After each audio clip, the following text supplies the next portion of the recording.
안녕하세요. 락토 약사의 건기식 다시 보기. 오늘은 레시틴이라고 하는 영양소에 관한 이야기를 하겠습니다. 자, 레시틴. 어디서 많이 들어본 것 같기도 하고 아닌 것 같기도 하고, 노른자에 레시틴의 인지질이 많다 이런 건 들어본 것 같기도 하고. 자, 오늘 제가 레시틴을 한 방에 정리해 드리겠습니다. 자, 이 세상의 모든 것들은 상반된 두 가지 양극단으로 이루어져 있다고 하죠. 자, 음과 양, 북극과 남극, 플러스, 마이너스, 한과 열, 이런 식이죠. 그런데 우리 몸은 70% 이상이 물로 이루어져 있다고 해요. 그래서 몸에 관해서는 우리가 물에 잘 녹느냐, 아니면 물에 잘 안 녹느냐, 이런 걸로 나눌 수가 있습니다. 자, 물에 안 녹는 거는 기름에 잘 녹는 그런 걸 말합니다. 자, 기름은 물에 녹지 않아서 물 위에 기름을 이렇게 떨어뜨리면 물에 둥둥 뜨는 거 우리가 잘 보죠. 어릴 때 이런 거 보고 신기하던 기억이 있습니다. 대신에 오일은 오일끼리 잘 섞이는 특징을 갖고 있어요. 우리는 일상생활에서 이런 것들을 잘 경험을 하는데요. 매운 고추를 먹었을 때 물을 먹으면 이 매운 게 가시질 않죠. 대신에 우유를 먹으면 이 매운 것들이 가시는 것들을 잘 경험을 합니다. 이 매운 성분이 고추의 캡사이신이라고 하는 성분인데요. 이게 바로 오일이에요. 그렇기 때문에 물보다는 우유를 먹어서 이 기름 성분을 이 혀의 미뢰에 낀 오일을 갖다가 이렇게 씻어내기에 훨씬 유리하다. 이렇게 얘기를 하죠. 삼겹살을 구운 불판을 닦아낼 때도 물로는 잘 안 닦입니다. 퐁퐁 같은 그런 세제를 써야지만 잘 닦이죠. 그런데 이 퐁퐁과 우유에는 공통점이 있습니다. 구성 성분 한 문자 안에 한쪽은 물과 잘 섞일 수 있는 친수성의 특징이 있고요. 다른 한쪽은 기름과 잘 섞이는 친유성, 이 두 가지 특징이 한 문자 안에 같이 들어있기 때문에 이게 물과 기름 사이에 들어가면 이 물과 기름을 두 가지를 잘 섞이게 해줍니다. 이러한 특징을 갖는 물질을 전문 용어로 유화제다 이렇게 얘기를 하죠. 자, 이제 이런 유화 현상이 우리 몸 안에서 일어나는 경우를 살펴보겠습니다. 그리고 이러한 현상을 일으키는 유화제가 바로 오늘 말씀드리는 레시틴이라고 하는 것입니다. 자, 우선 영양소로서의 유화제 말고 우리 몸 안에서 분비되는, 만들어지는 그런 유화제가 있는데요. 그걸 먼저 알아볼게요. 자, 우리가 지방 음식을 섭취하게 되면 탄수화물이나 단백질을 먹었을 때와는 다르게 위장관으로 분비되는 추가적인 물질이 있거든요. 그게 바로 뭐냐면은 간에서 만들어지는 담즙입니다. 지방이 들어온 것을 탁 감지를 해가지고 이제 분비를 하게 되는데요. 담즙도 한쪽은 지용성인 콜레스테롤이고요. 다른 한쪽은 수용성인 글라이신이나 타우린 같은 아미노산의 결합체, 즉 유화제예요.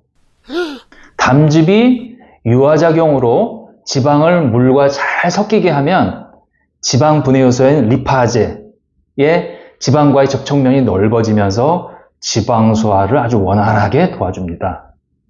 담즙이 부족하면 당연히 지방 소화가 힘들겠죠? 가끔 기름기 많이 먹고 소화가 잘 안 되는 경우에 그 원인을 살펴보면 스트레스로 인해서 담즙 분비관이 수축이 돼가지고 담즙 분비가 원활하지 않고 그래서 소화가 안 되는 경우가 되게 많죠. 스트레스를 받으면 혈관이 수축돼서 혈압이 오르는 것처럼 모든 스트레스를 받으면 수축이 돼가지고 담즙 분비도 억제가 됩니다. 자, 이럴 때 담즙과 같은 역할을 해주는 영양소가 있다면 참 좋겠죠. 즉, 퐁퐁, 우유, 담즙과 같은 유화제 역할을 하는 영양제가 있는데 그게 바로 오늘 소개해드리는 바로 레시틴입니다. 레시틴은 인지질이라고 하는 구조로 되어 있는데 인은 친수성, 지질은 친유성 그래요. 그래서 이 양극단의 특징을 같이 갖고 있는 구조입니다.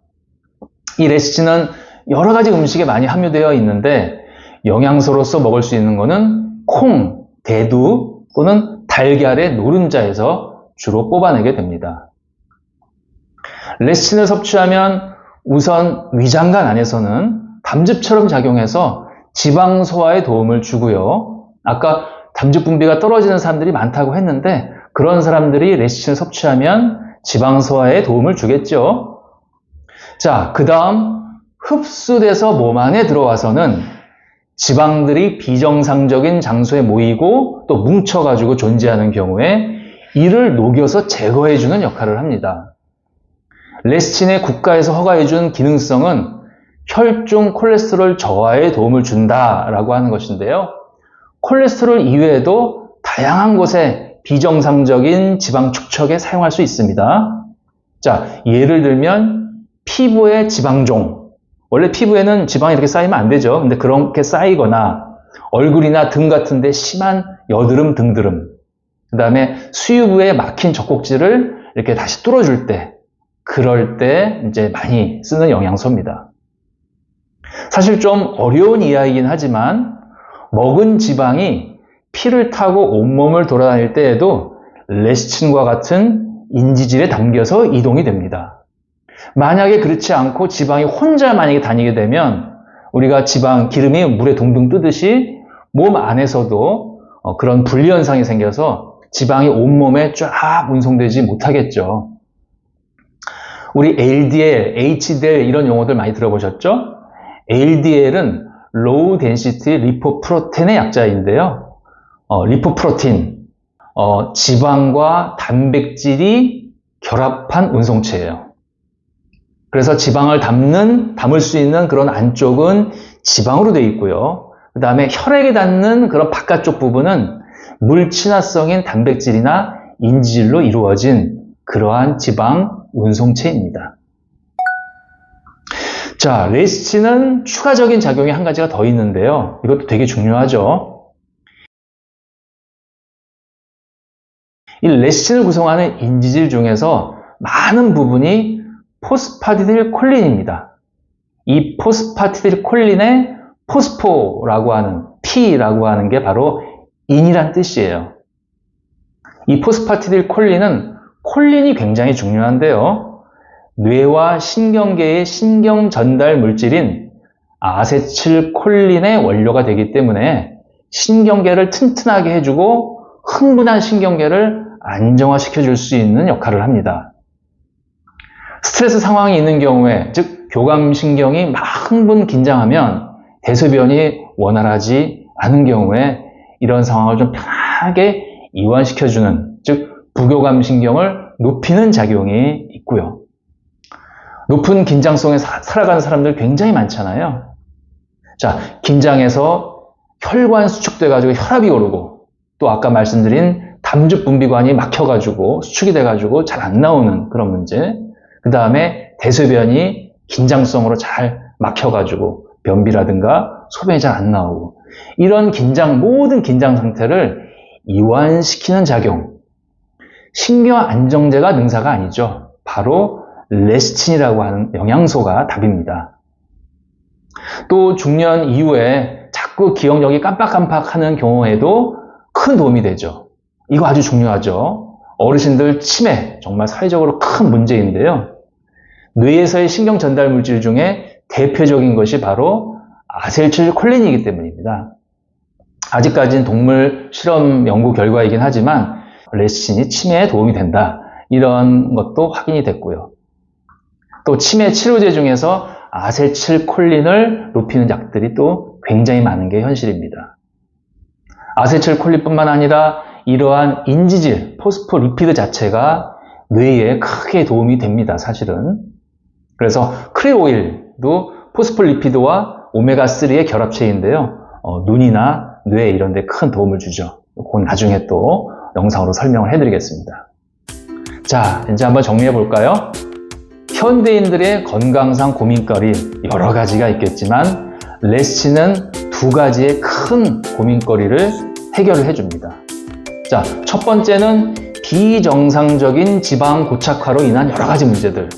그리고 두 번째는 신경과민, 또 신경퇴화 이런 것들의 개선입니다.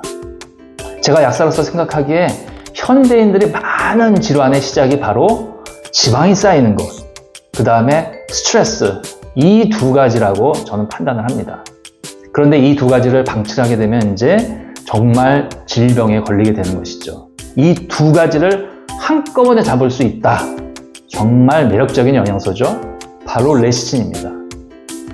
세상에는 양극단으로 치우치는 거 참 무섭죠. 상대방의 의견을 조율하고 융합하는 게 요즘 필요한 시대입니다. 레시틴처럼 물과 기름을 잘 섞이게 해주는 그런 중대 역할을 해주는 그런 물질이 필요한 시대에 우리의 건강도 레시틴을 잘 활용해서 건강의 여러 문제들을 한번 해결해 보시는 게 어떨까요? 오늘의 락토 약사, 오늘은 여기까지였습니다.